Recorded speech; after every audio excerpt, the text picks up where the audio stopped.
బెండకాయ కర్రీ ఎలా ప్రిపేర్ చేసుకోవాలో చూద్దామా. ముందుగా ప్యాన్ పెట్టేసి బెండకాయలు, పచ్చిమిరపకాయలు, ఆనియన్స్ కట్ చేసి పెట్టుకున్నాను. ప్యాన్ వేడెక్కాక 1.5 టేబుల్ స్పూన్ ఆయిల్ వేసుకుని జీలకర్ర వేసుకున్నాను. తర్వాత ముందుగానే కట్ చేసి పెట్టుకున్న ఆనియన్స్ వేసాను. అవి బాగా ఫ్రై అయ్యాక వెల్లుల్లి పేస్ట్ వేసాను.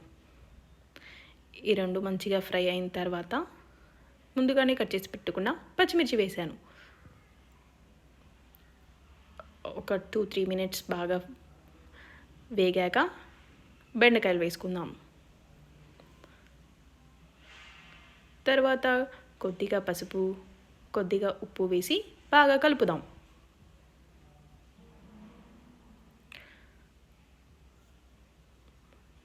కలిపాక ఒక 5 to 10 మినిట్స్ సిమ్లో ఉడకనిద్దాం.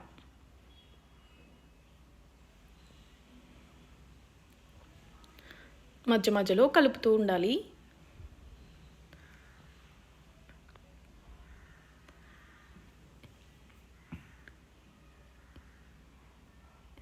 ఇలా మెత్తగా ఉడికిపోతాయి. తర్వాత ఇందులో కొద్దిగా ధనియాల పొడి వేశాను. కొద్దిగా కొత్తిమీర కూడా వేసుకుందాం. మళ్ళీ ఒక 10 మినిట్స్ సిమ్లో ఉడకనిద్దాం. అంతే, మన బెండకాయ కర్రీ రెడీ అయిపోయింది. నచ్చితే లైక్ చేయండి, సబ్స్క్రైబ్ చేయండి. మళ్ళీ నెక్స్ట్ వీడియోలో కలుద్దాం. బాయ్.